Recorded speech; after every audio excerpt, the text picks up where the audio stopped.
मेरे पति पेशे से एक इंजीनियर हैं। मैं उनसे उनके स्थिर शांत स्वभाव के लिए प्यार करती थी और जब मैं उनके चौड़े कंधे पर अपना सिर झुकाती थी तो मुझे गर्मजोशी और अजीब सा सुकून का एहसास होता था। 3 साल प्रेमालाप और अब शादी के 2 साल बीतने के बाद मुझे यह स्वीकार करना होगा कि मैं इससे थक गई हूँ। मेरे पहले उसे प्यार करने के जो भी कारण थे, अब वही मेरी सारी बेचैनी के कारण बन गए हैं। मैं एक भावुक महिला हूँ और जब रिश्ते और मेरी भावनाओं की बात आती है तो मैं बेहद संवेदनशील हूँ। मैं रोमांटिक पलों के लिए उसी तरह तरसती हूँ जैसे कैंडी के लिए तरस रही एक छोटी लड़की।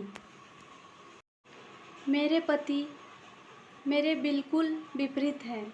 उनकी संवेदनशीलता की कमी और हमारी शादी के रोमांटिक पलों को लाने में उनकी असमर्थता ने मुझे प्यार के विषय में निराश कर दिया है। एक दिन मैंने आखिरकार उसे अपने मन की बात बताने का फैसला किया कि मुझे तलाक चाहिए और मैंने हिम्मत करके उसे बताया। आखिर क्यों? चौंकते हुए उसने पूछा। मैं थक गई हूँ, दुनिया में हर चीज़ का कोई कारण नहीं होता है, मैंने कहा। वह पूरी रात चुप रहा, हर समय हाथ में एक जलती हुई सिगरेट लिए गहरे विचारों में डूबा रहा। इससे मेरी निराशा की भावना और बढ़ती गई, क्योंकि मैं ऐसे आदमी को देख रही थी जो अपनी दुर्दशा को व्यक्त भी नहीं कर पा रहा था। भला मैं उससे और क्या उम्मीद कर सकती थी?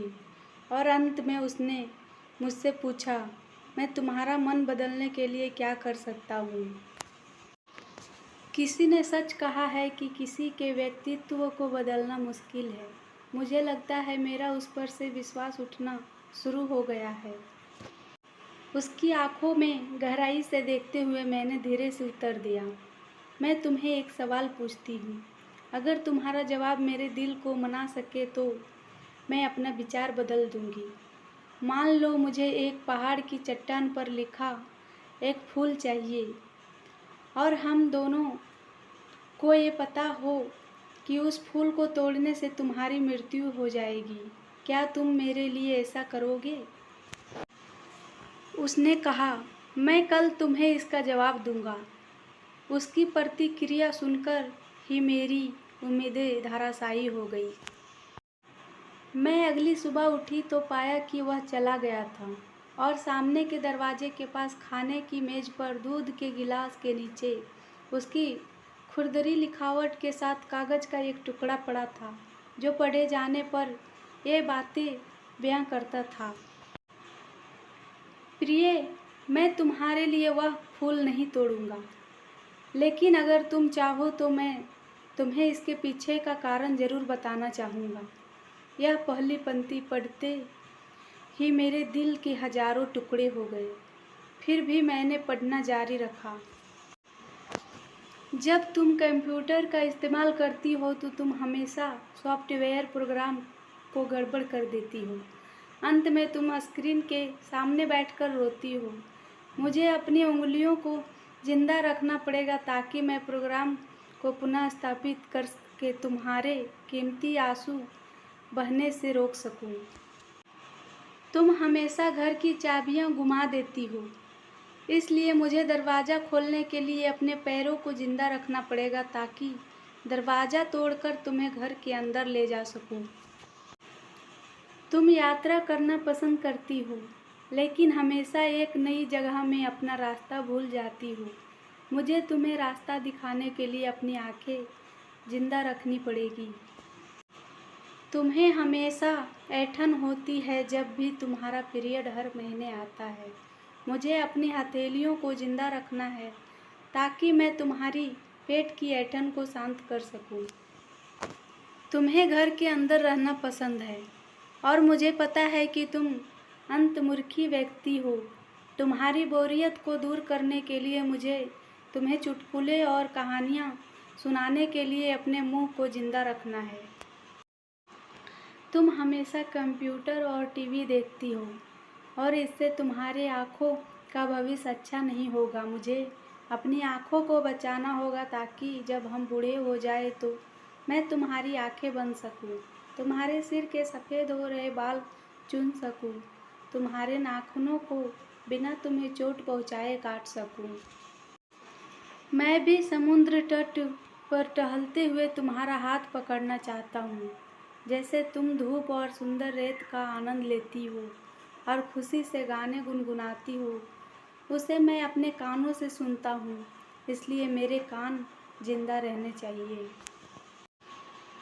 तुम यात्रा करना पसंद करती हो, लेकिन हमेशा एक नई जगह में अपना रास्ता भूल जाती हो। मुझे तुम्हें रास्ता दिखाने के लिए अपनी आंखें जिंदा रखनी पड़ेगी। जब तुम नहा के निकलती हो तो तुम्हारी भीनी भीनी खुशबू को महसूस करने के लिए मेरा नाक जीवित होना चाहिए। इसलिए मेरी प्रिय, जब तक मुझे यकीन नहीं होता कि कोई है जो तुमसे इससे अधिक प्यार करता है, मैं तब तक उस फूल को नहीं तोड़ूंगा। और जिस दिन ऐसा कोई आया जो तुझसे इससे अधिक प्यार करे, मैं खुशी खुशी उस फूल को तोड़ लूँगा। ये पढ़ते ही मेरे आंसू पत्र पर गिरे और उसकी लिखावट की स्याही धुंधली हो गई। मैंने उसे पढ़ना जारी रखा।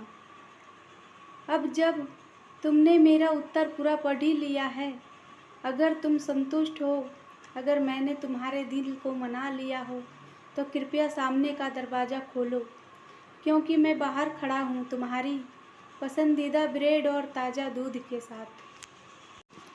मैं जल्दी से दरवाज़ा खोलने के लिए दौड़ी और उसके चिंतित चेहरे को अपने हाथों से कसकर पकड़ा और चूम लिया और उसकी बाहों में समा गई। अब मुझे पूरा यकीन हो गया कि कोई भी मुझसे उतना प्यार नहीं करेगा जितना वह करता है, और मैंने फूल को ना ही तोड़ने का फैसला किया। यही जीवन है और प्रेम है। जब कोई प्यार से घिरा होता है तो उत्तेजना की भावना दूर हो जाती है और वह उस सच्चे प्यार को नज़रअंदाज कर देता है जो शांति और निरस्ता के बीच में होता है। प्यार सभी रूपों में प्रकट होता है, यहाँ तक कि बहुत छोटे और सूक्ष्म रूपों में भी। इसका कभी एक मॉडल नहीं रहा है। यह सबसे नीरस और उबाऊ रूप में भी हो सकता है। फूल और रोमांस प्यार का हिस्सा हो सकते हैं, पर प्यार नहीं। तो दोस्तों, आपको ये प्यार भरी पति पत्नी की कहानी कैसी लगी? इस छोटी सी कहानी ने आपके भी दिल को छुआ या नहीं, कमेंट में ज़रूर बताएं।